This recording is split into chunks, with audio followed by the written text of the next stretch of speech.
Hey everyone, today is a fragrance video. We're going to be talking perfumes and we are going to have a delightful conversation about these two guys that I have been trying from Kilian. This is their more affordable, more approachable range.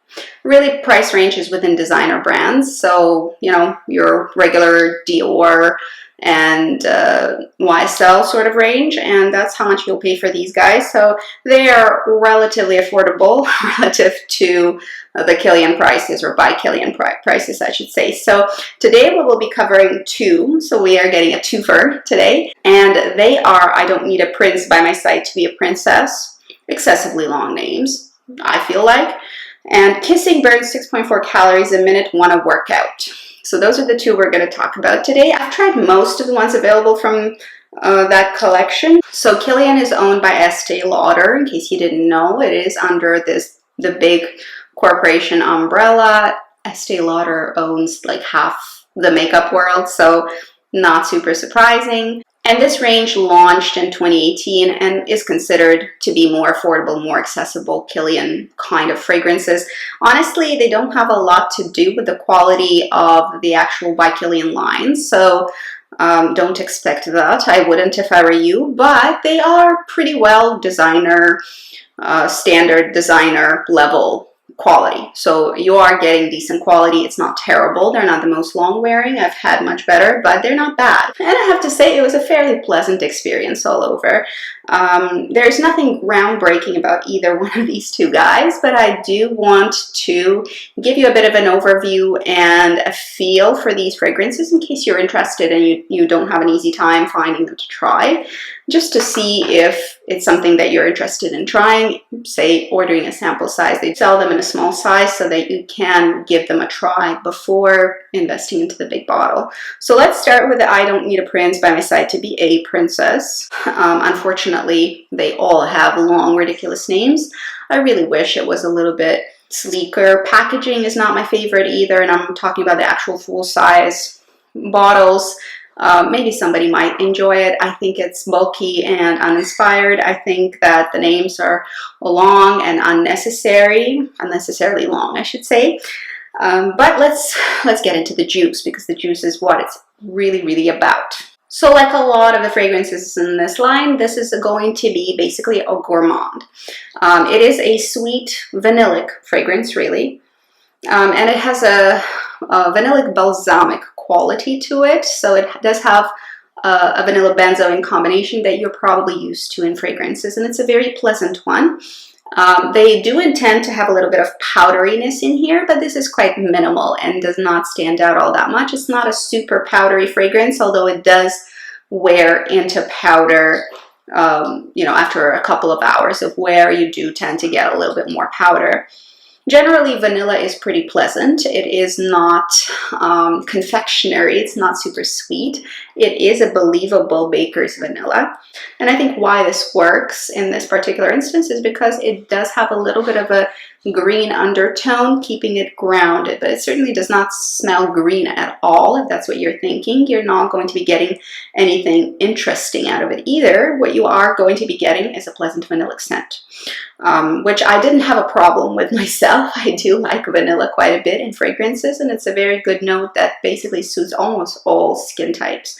On me, vanilla really pops, and generally sweet and vanillic scents and gourmand scents really like to hold on to my skin, and they become the biggest part of the fragrance. However, this is the most prevalent note in this particular fragrance. It's vanilla benzoin kind of combo. If you do enjoy that, that's what you will find. They do list some fruits here as well. It's not terribly fruity, I would say. Maybe a little hint of peach, but really not like a fruit pie sort of idea. They list marshmallow as the most prevalent note. I would say it's just more like a drier vanilla, which is, I guess, what a marshmallow is supposed to smell like. Then there's vanilla benzoin, green tea, ginger. That's an interesting touch, and I think that's really, those are the two things that are keeping it from being cloying. It's not cloying, which is a nice thing to say about a vanillic fragrance. Now, usually I give you an impression of who I feel would wear this best, who it would suit, who I think it would work for, what kind of a person I see in my mind wearing this particular fragrance. And honestly, I'm having trouble with this one because it's just not interesting enough to evoke any kind of an emotional response from me. This is a nice smelling sort of eau de toilette, good eau de toilette quality sort of fragrance. That's what I smell here. I don't smell anything interesting. I don't smell anything enticing. It's not experimental in any way. And honestly, anybody could be wearing this. I can't describe a person to you that I see in my mind wearing this, which I usually do for fragrances if you watch my channel. This is very generic, super generic. This is their take on like a benzoin vanilla combo. That's what it is. That's what it is. If you like it, you probably will like it.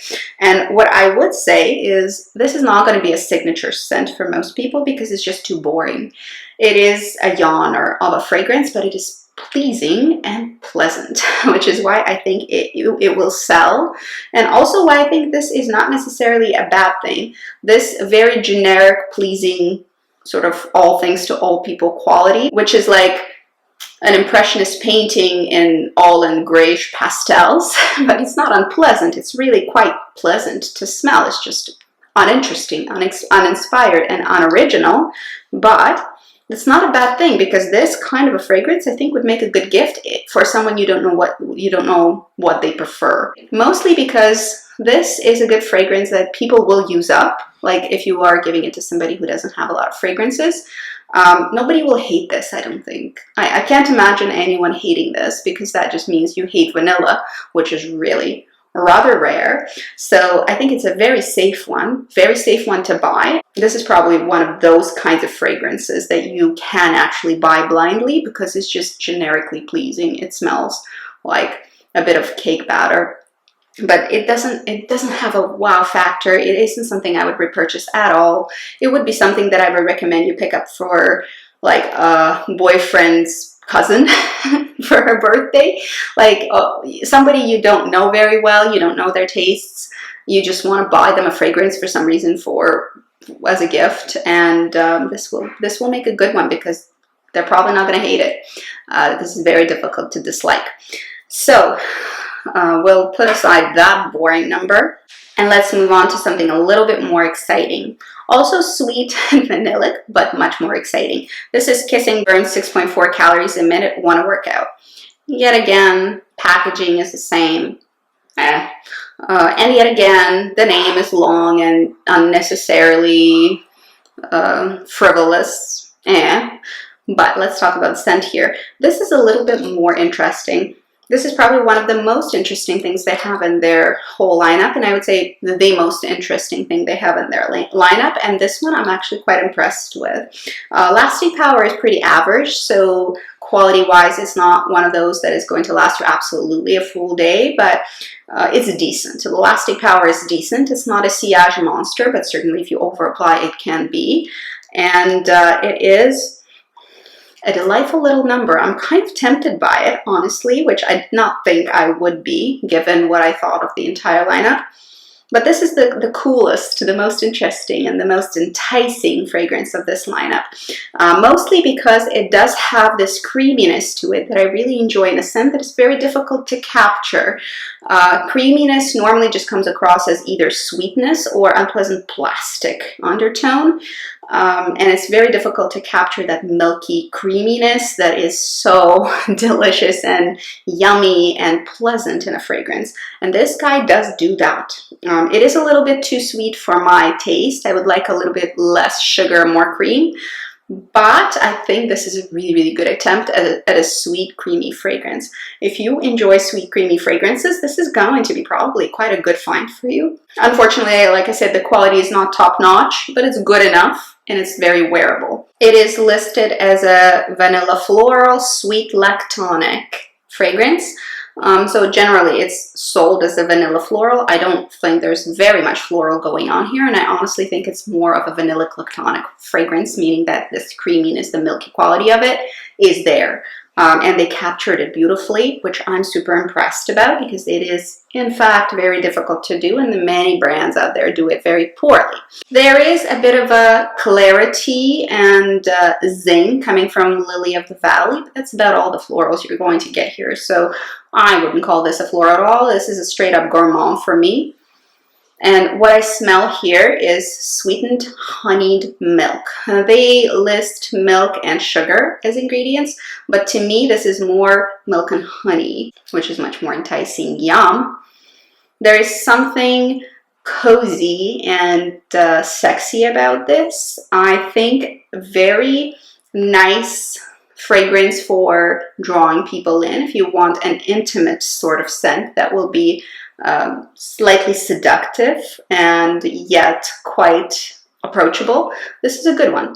Approachable, seductive scent, I would say so. It's friendly, it's easy to wear, it's not going to be a complex beast that only select few are going to be able to pull off, and it certainly does not lack personality. It does have this sweet, creamy yumminess that makes it a girl next door.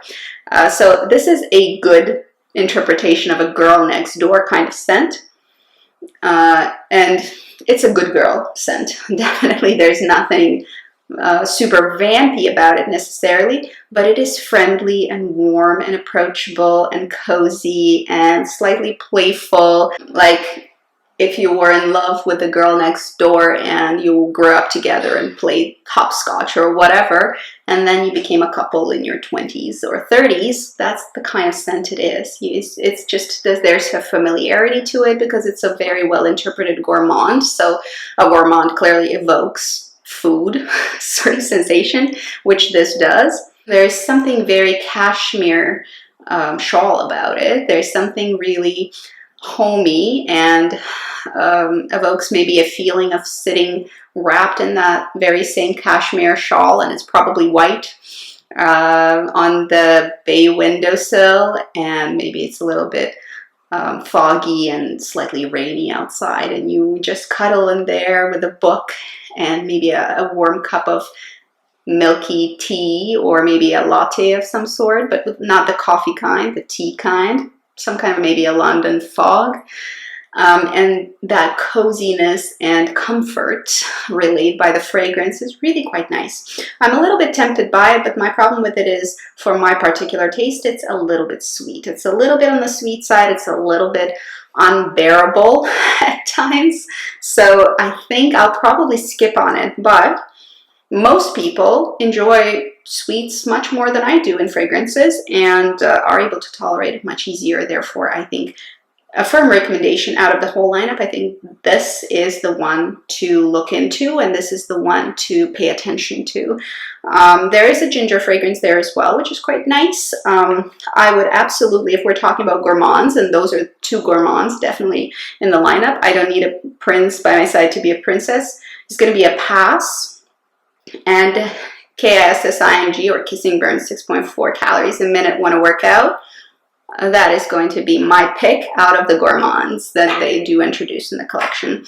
Lovely. I'm very curious about the brand and seeing how it develops. It was kind of a meh launch for me in 2018, but the kissing one is definitely a pleasant surprise, and it is something that you don't see a lot of. You don't see lactonic fragrances very frequently, and they are not easy to formulate, so quite impressed. Have you tried either of these guys? If so, what is your favorite? Also, what kind of fragrances do you usually go for? Are gourmands something you go for? Do you know of better lactonic fragrances, something that you use more frequently? And also, what did you think of the line in general? Have you sampled it? And if you did, what did you think? Did you think that it was kind of a average lineup with a couple of really cool fragrances, or did you like the entire thing? And if you own one or the other, what was the reasoning for you to have purchased that particular one? That's it for today. See you guys later. Have a wonderful day and good luck. Bye-bye.